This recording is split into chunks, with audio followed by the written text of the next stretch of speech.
together and go out there and play our game.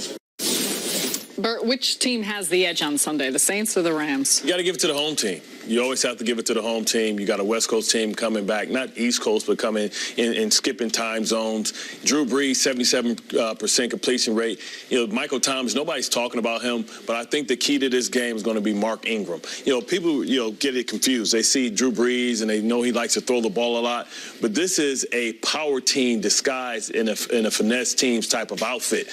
Sean Payton was the first boy wonder, right? I know Sean McVay, everybody knows that he's a boy wonder, but Sean Payton has always been the guy that's innovated offense. Talking about Drew Brees and all the records and yards he's put up in the Superdome is going to be electric. It's going to come down to if they can really, Eli Apple can stand up in the pass game, right? Because we understand that Todd Gurley's going to get his. He's a dynamic player, but you got to be able to limit the guys on the outside. You got to say, okay, if you're going to beat me, you're going to beat me with Todd Gurley. You got to take their best player away and make them try and fight you left-handed.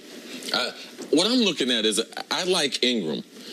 If he can be dominant in the running game, if you look for one hole in Wade Phillips and this defense that they have with a bunch of stars, every once in a while, they ain't that physical. Yeah. Now, I know Ndamukong Suh, I know he stomped a guy on Thanksgiving. That, man, with Donald and Sue. No, you wouldn't think that. But when you look at the numbers, you can run the ball at the Rams. And that's what you got to be able to do. I know Sean Payton, he disguises it because his passing attack a lot of times is short and quick. So it's another way to run the ball. But if they're going to be effective in the Superdome, Mercedes Superdome, Ingram's got to be able to touch the ball 20 times. And if he can do that, surprise the people by control time of possession, have Jared Goff get a little bit antsy, get that crowd noise, because they will have a huge home crowd advantage. Yep. It's important in professional football. So if they can put that running game, which I believe can control that clock, make Goff, make him antsy, make him sense it's a big game, get behind. And I believe that's the way the Saints are able to get a win, Nick. I feel like both these teams this week, privately in the building, the coaching staff at least said to each other, man, we got away with one last week. We've talked a lot about how the Rams could have lost, maybe should have lost if Ty Montgomery does what he's supposed to do. We haven't talked too much about how, because the Saints won by double digits, we haven't talked a lot about how close that game was going the other way. Vikings are getting ready to drive to go up 2 scores themselves, and Thielen fumbles. They then have the Stephon Diggs miscommunication, or he goes freelance or whatever it was, and it's a pick 6 the other way, and all of a sudden the Saints are off and running. Like, both these teams have to feel fortunate that they got the wins they got last week. And both these teams, I feel, go into this game saying, even though the Saints have the #1 rush defense in football, which is shocking. I didn't believe it when I saw it. And even though the Rams are, and maybe that part of that might be because teams were throwing on them so much early. But regardless, and even though the Rams have been good at forcing turnovers, both these teams know the way we win this game is keep our offense on the field. The Saints are second in the league in points per drive. The Rams are third in the league in points per drive. These are the 2 most prolific offenses outside of Kansas City. This is going to be a game, to me, about which quarterback can make the most plays. I know what Todd Gurley's going to do. I'm comfortable and confident what Ingram and Kamara can do. How confident are you in what Jared Goff can do? Because Todd Gurley talked about earlier this week. That's what I'm saying, because I feel like, last year, has he really made that next step? I don't know, because he has Boy Wonder over there, put him in the best positions. He has skilled players at every position.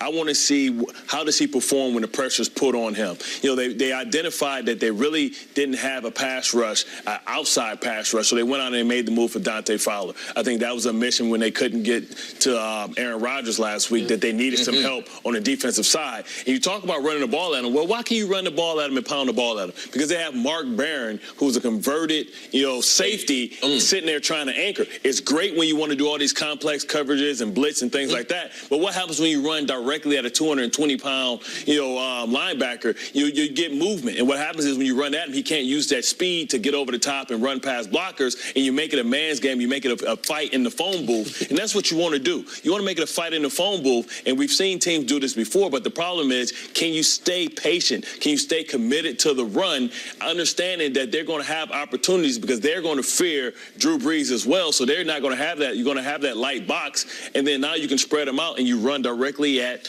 at Mark Barron, and I don't think he can hold up. Yeah, I like the point about Mark Barron. It's a great point. If you get ahead, which the Rams try to do, then you want to play a lot of nickel and dime. Mark Barron, he's a tremendous asset. Alabama strong safety, All-American, originally drafted by the St. Louis Rams, now converted to being a linebacker. That's why he couldn't get off the hatches. That's why he put him in the box. No, he's not a safety. he's always meant to be a linebacker. But when you get in a matchup like this, some of the things people might not be looking. Look for a guy like Taysom Hill, the all-everything quarterback from Brigham Young that they bring in. Third downs, bring him in Wildcat. Also watch for specialty plays, trick plays. Watch for Sean Payton, who you say, these coaches do have an ego. Sean Payton knows a lot of attention on Sean McVay, so watch specialty plays where you have to be like, that was three quarterbacks last week in the game. They got Teddy Bridgewater. That was, Can we get the double pass? I'm glad you brought that up. Because just real quick, we're getting in the weeds for a moment about specialty plays, about trick plays. The Rams, who won last week because of their special teams. The Saints did something last week that made no sense in real time. You had 3 quarterbacks on the field. The hell are you doing? Teddy Bridgewater, Taysom Hill, and Drew Brees. The only reason you do that... No, hold up.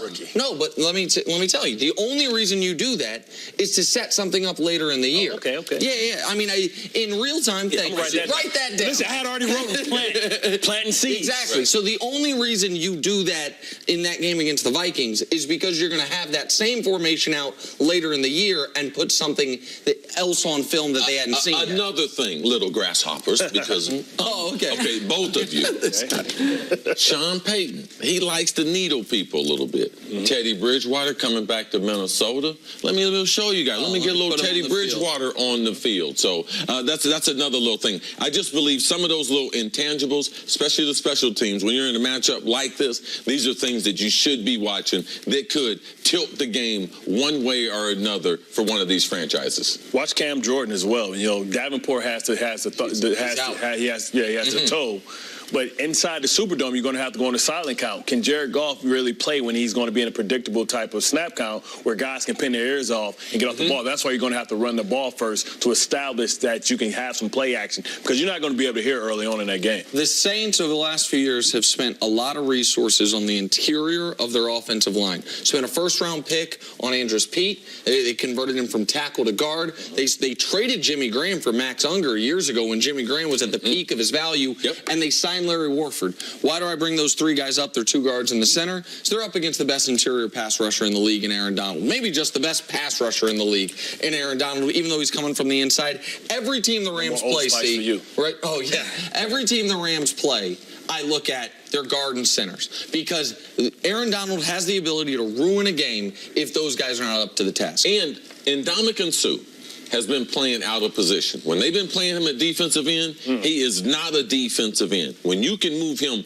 next to Aaron Donald, I think that they're going to get even better by just even having someone like Dante Fowler who can come off that edge with some intensity. And because you can't double both of them, right? You can squeeze it, but then when you squeeze inside, that means double the 2 interior guys. Then it creates a short edge for a pass rusher. They didn't have a pass rusher that can take advantage of it. Now with Fowler, they have a guy that can win the one-on-one battle. But the problem is he's going against the right tackle who was an all-pro last year. You know, that's what happens when you head in the draft.